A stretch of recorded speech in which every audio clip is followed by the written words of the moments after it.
Bonsoir à tous, on commence ce journal du Mercato en France, où le dossier Thiago Silva prend une tournure inattendue. Alors que le Brésilien a souvent fait part de son envie de prolonger avec le PSG, il était annoncé proche de la Fiorentina ces derniers jours. Finalement, le défenseur pourrait rebondir à Chelsea, son profil ferait l'unanimité chez les Blues. Les négociations contractuelles se poursuivent entre les deux parties. L'épilogue pourrait être trouvé après la finale de la Ligue des Champions. Après avoir vendu Victor Osimhen au Napoli, le LOSC est toujours à la recherche d'un attaquant pour lui succéder. Selon nos informations, Ibrahima Niane aurait tapé dans l'œil des dirigeants lillois, sauf que le FC Metz ne veut pas s'en séparer et cherche même à prolonger son joueur. Le club nordiste va devoir se montrer convaincant.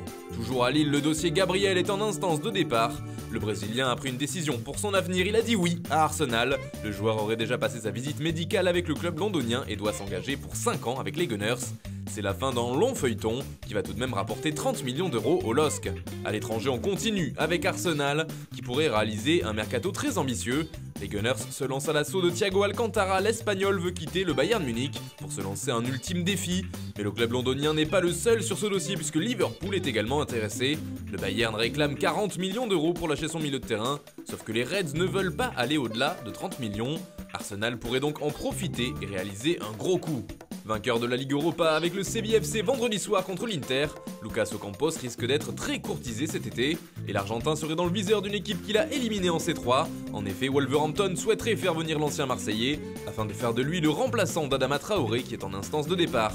Si sa clause libératoire est fixée à 68 millions d'euros, le club andalou pourrait le laisser filer contre un chèque de 45 millions d'euros.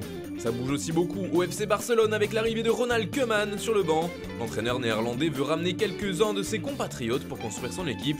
Depuis plusieurs jours, la piste la plus chaude mène à Memphis Depay.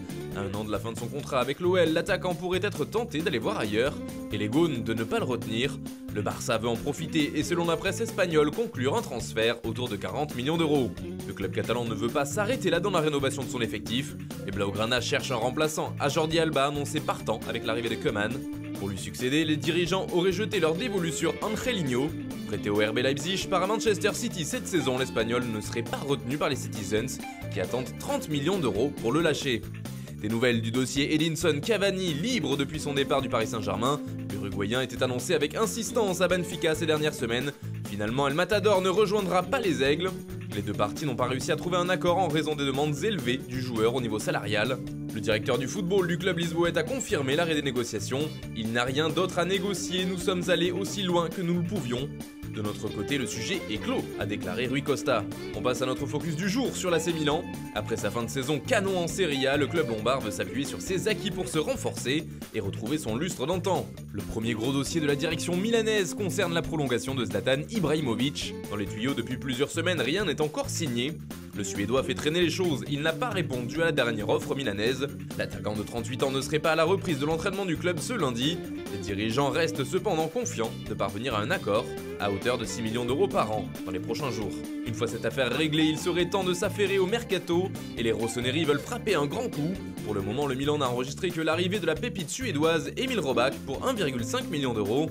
Il est donc temps de passer aux choses sérieuses. Et c'est notamment au milieu de terrain que le club lombard veut injecter du sang neuf.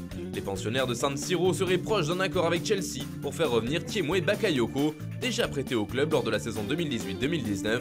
Une option semble se dégager pour l'instant, un prêt payant avec un montant entre 30 et 32 millions d'euros, versé à la fin du bail. Autre cible dans le viseur des Milanais, Dani Ceballos. Prêté par le Real Madrid à Arsenal, l'Espagnol pourrait encore être cédé cette saison, alors que les Gunners étaient bien partis pour le conserver une saison de plus. L'AC Milan se serait engouffré dans la brèche et pourrait profiter de la situation.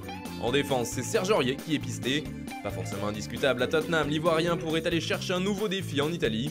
Mais les pensionnaires de Serie A devront vite passer à l'action, sous peine de voir l'ancien parisien filer au Bayer Leverkusen, qui est également très intéressé par le joueur. Enfin, Milan s'est séparé définitivement de Ricardo Rodriguez. Prêté ces 10 derniers mois au PSV Eindhoven, le Suisse n'était plus désiré dans la capitale de la mode. Le Torino a flairé le bon coup et a déboursé 3 millions d'euros pour s'attacher ses services. Enfin, c'est officiel, Matthew Longstaff a prolongé de 2 ans avec Newcastle. Le milieu de terrain est désormais lié jusqu'en 2022 avec les Magpies. Voilà, c'est tout pour aujourd'hui, bonne soirée à tous et rendez-vous dès demain pour de nouvelles informations sur le Mercato.